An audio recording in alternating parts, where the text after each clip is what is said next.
नमस्कार, मैं नीलू Singh शिवप्रसन्न children academy से आपकी हिंदी अध्यापिका आज की इस ऑनलाइन कक्षा में पुनः आपका स्वागत करती हूँ। और आपकी हिंदी व्याकरण की किताब से आपका पुराना शीर्षक ही जो शीर्षक आपने अपने पिछले वीडियो में देखा है, विराम चिन्ह लेकर के फिर उपस्थित हूँ।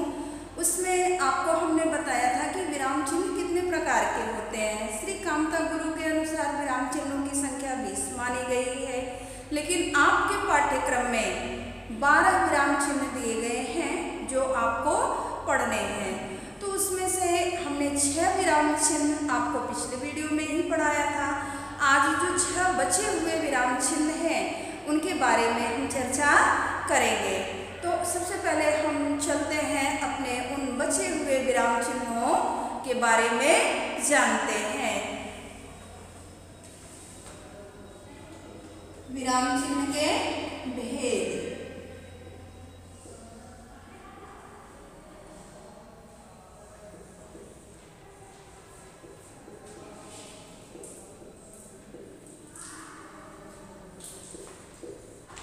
सातवां विराम चिन्ह है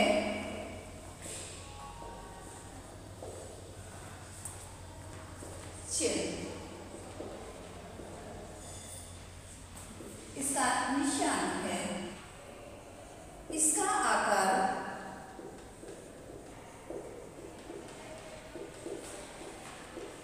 योजक से बड़ा होता है।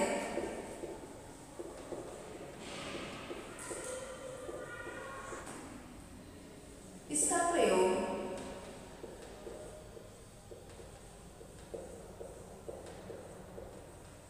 किसी कथन से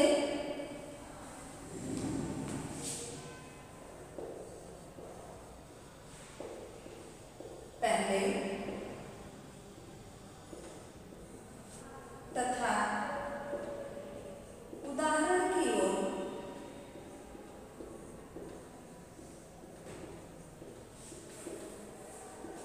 संकेत करने के लिए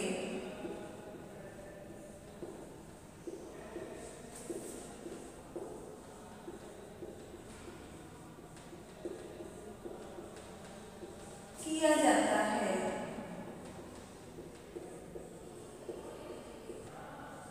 जैसे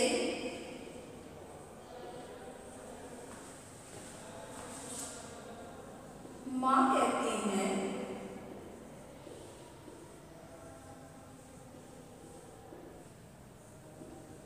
सदा समय पर काम करना चाहिए।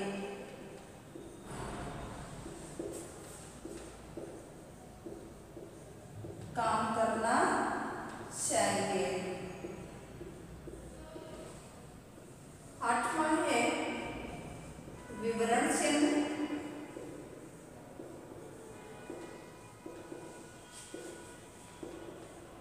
इसका चिन्ह है जब किसी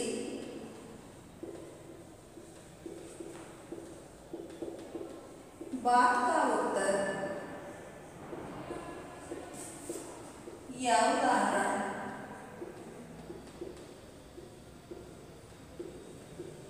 अगली पंक्ति में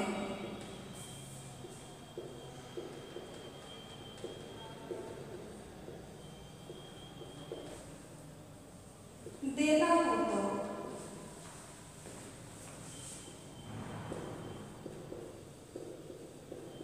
विवरण चिन्ह का प्रयोग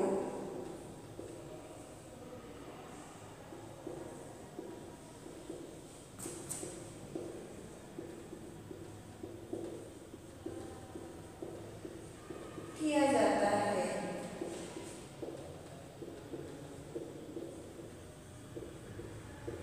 जैसे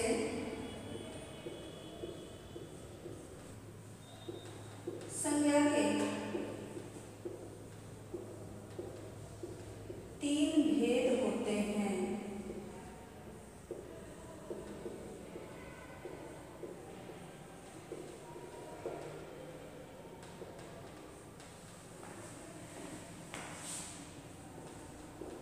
व्यक्तिवाचक संज्ञा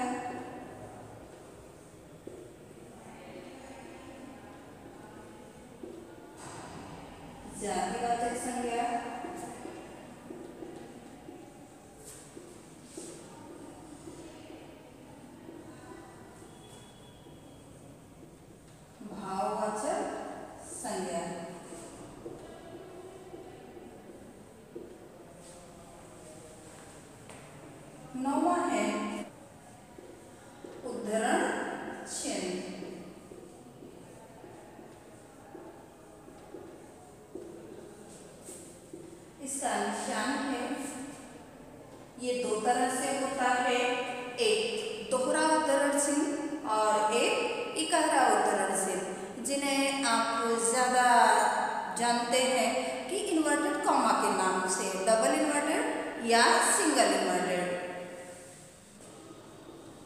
किसी कथन को उसके मूल रूप में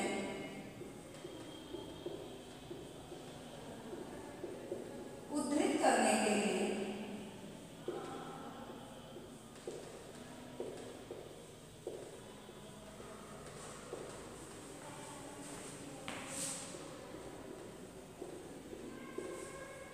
दोहरे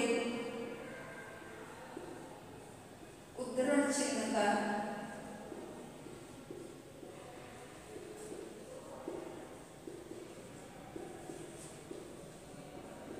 प्रयोग किया जाता है।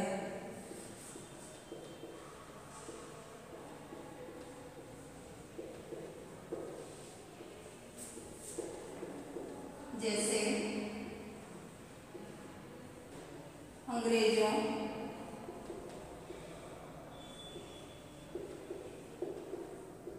भारत छोड़ो,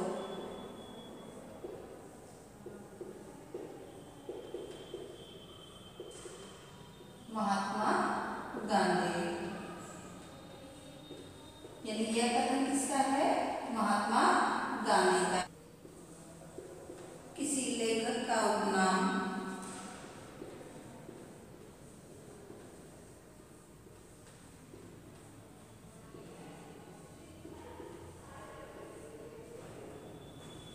कविता, कहानी, उपन्यास या पुस्तक के शीर्षक को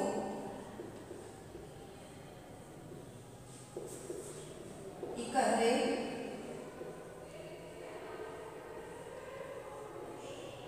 उद्धरण चिन्ह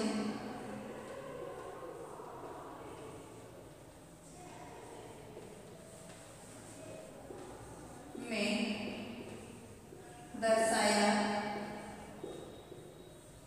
या लिखा जाता है।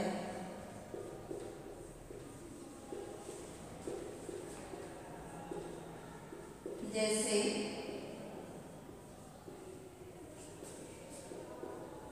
हम पंछी उन्मुक्त गगन के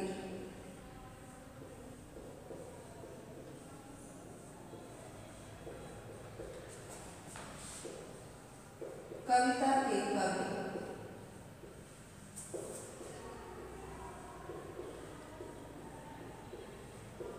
शिवमंगल सिंह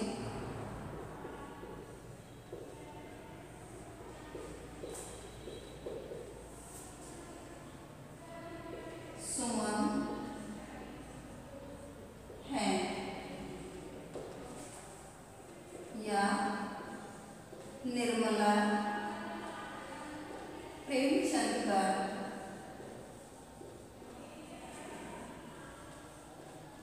प्रसिद्ध उपन्यास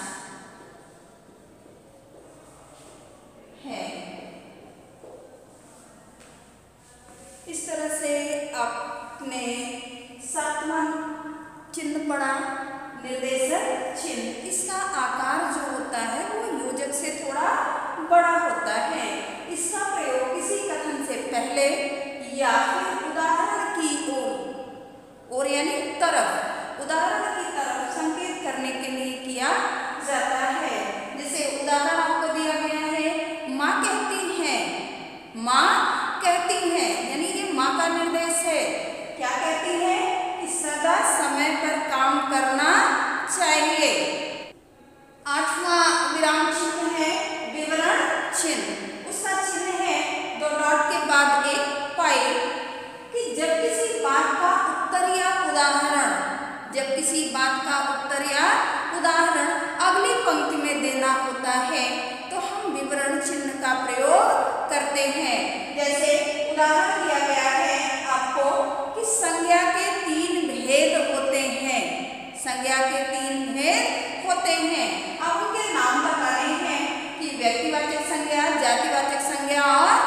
भाववाचक संज्ञा। तो इस तरह का भी जो भी वाक्य होता है उसमें हम विवरण चिन्ह का ही प्रयोग करते हैं। 9वां है उद्धरण चिन्ह। उद्धरण चिन्ह का निशान है ये, जिसे हम दोहरा उद्धरण चिन्ह या इकहरा उद्धरण चिन्ह जानते हैं। तो दोहरा और इकहरा आपने कम सुना होगा। आप सिंगल इन्वर्टेड कॉमा, यानी ये सिंगल इन्वर्टेड है और ये डबल है। तो इसका प्रयोग हम कहाँ कहाँ करते हैं कि किसी कथन को उसके मूल रूप में, यानी किसी की कही गई बात को उसके मूल रूप में ही जब हम रखते हैं या बताते हैं, लिखते हैं, तो हम किसका प्रयोग करते हैं? दोहरे उद्धरण चिन्ह का प्रयोग करते हैं। और जब किसी लेखक का उपनाम, कविता, कहानी, उपन्यास या शीर्षक उसके बारे में हमें दर्शाना होता है या लिखना होता है, तो हम इकहरे उद्धरण चिन्ह का ही प्रयोग करते हैं। अब जैसे लिखा गया है उदाहरण में कि हम पंछी उन्मुक्त गगन के, कविता के कवि शिवमंगल सिंह सुमन हैं। ये कविता का नाम है, हम पंछी उन्मुक्त गगन के। इसलिए ये देखिए इकहरे उद्धरण चिन्ह के अंतर्गत रखा गया है। तो कविता के कवि शिवमंगल सिंह, अब सुमन जो है वो उपनाम है, तो इसलिए सुमन भी देखिए इकहरे उद्धरण चिन्ह में लिखा गया है। या फिर निर्मला प्रेमचंद का प्रसिद्ध उपन्यास है। तो निर्मला क्या है? ये प्रेमचंद के उपन्यास का नाम है। तो यहाँ भी हम किसका प्रयोग करेंगे? यानी इकहरे उद्धरण चिन्ह का प्रयोग करेंगे। 10वां है कोष्ठक चिन्ह।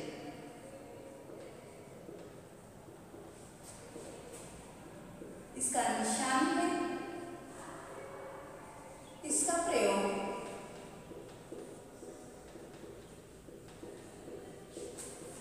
वाक्य में प्रयुक्त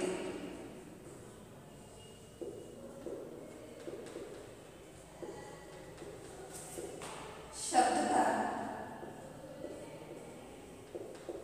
अर्थ स्पष्ट करने के लिए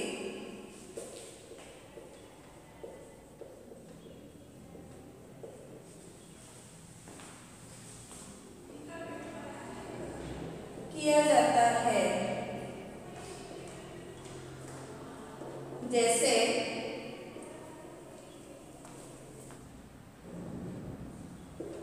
राजा ने क्रोध से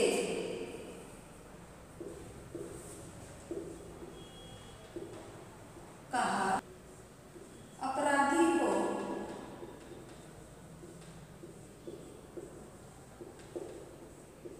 कारागार में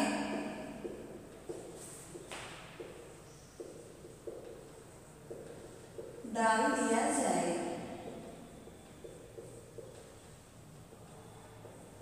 या क्रम सूचक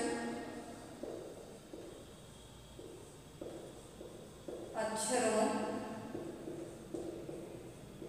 या अंकों को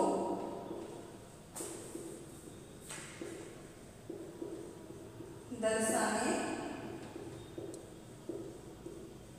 के लिए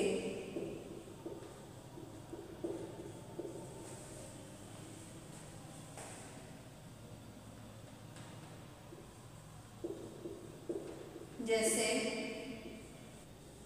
क, ख या 1, 2, 3 आदि। 11वां है लाघव चिन्ह। इसका निशान है जब किसी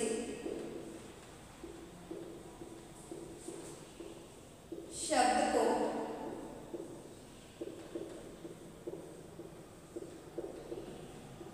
संक्षिप्त करके, संक्षिप्त यानी छोटा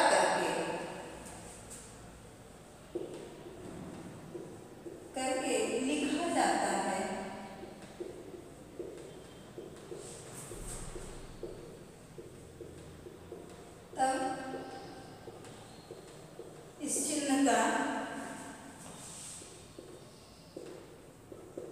इस चिन्ह का प्रयोग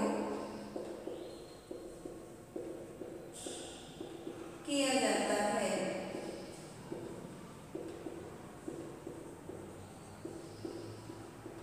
जैसे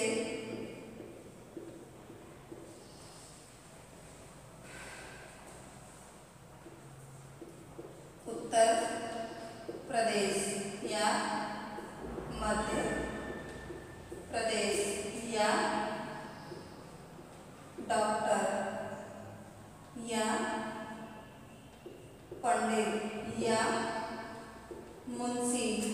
अब जैसे मुंशी प्रेमचंद लिखा है तो लिख दिया मुंशी प्रेमचंद। ये आपका लाघव चिन्ह है। बराबर है आपका हंस पद चिन्ह। इसका निशान है वाक्य लिखते समय,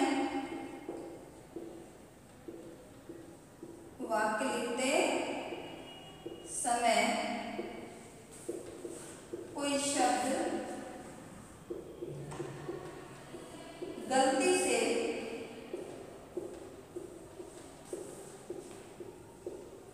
छूट जाए तो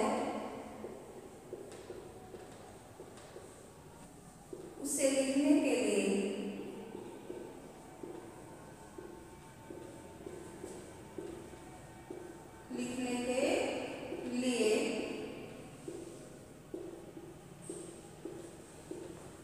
हंसपद चिन्ह का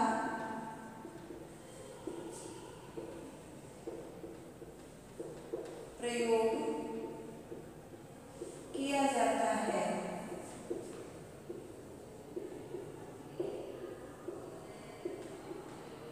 जैसे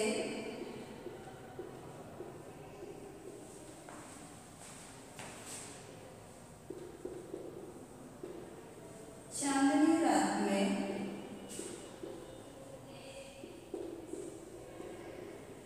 ताज बहुत सुंदर लगता है।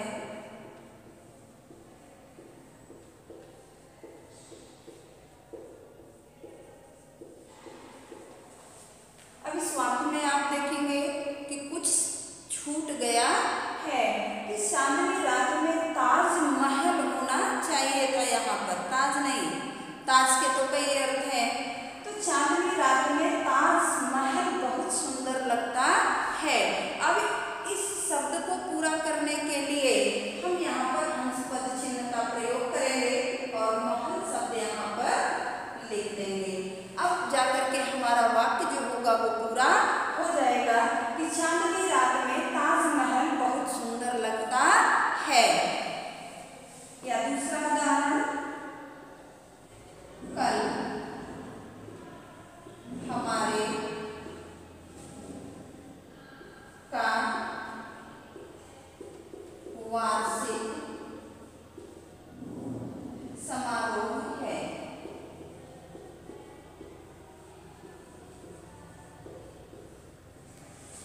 अब यहाँ तो मान लीजिए हमने जानबूझ के जगह छोड़ दिया है कि निशान आपको स्पष्ट रूप से पता चल सके। यहाँ तो जानबूझ के छोड़ा है, लेकिन ऐसा हमारे साथ गलती से भी हो जाता है कि वो शब्द छूट जाता है। तो कल हमारे का वार्षिक समारोह है। अब हमें यहाँ पर विद्यालय लिखना है तो हम क्या करेंगे, यहाँ पर ये निशान लगा के यहाँ विद्यालय लिख देंगे। अब जाकर के हमारा वाक्य पूरा हो जाएगा कि कल हमारे विद्यालय का वार्षिक समारोह है।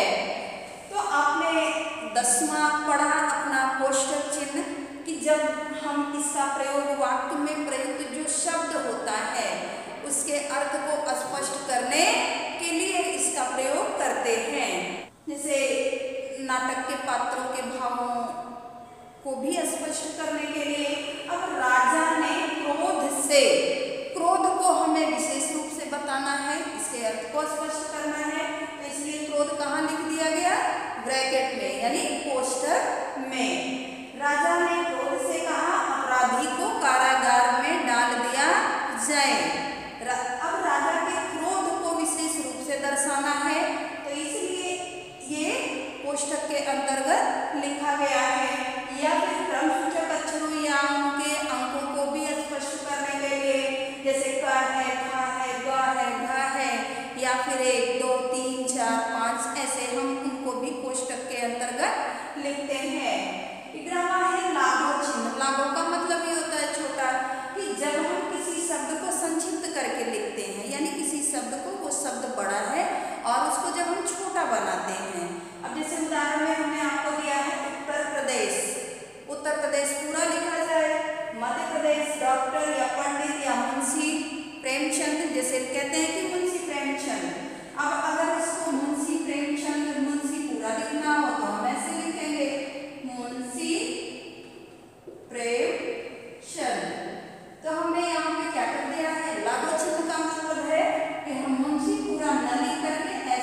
पद चिन्ह। इसका प्रयोग हम वहाँ करते हैं कि जब हम कोई वाक्य लिखते हैं और गलती से हमारा कोई शब्द छूट जाता है तो हम इस चिन्ह को लगा करके वो शब्द लिख लेते हैं।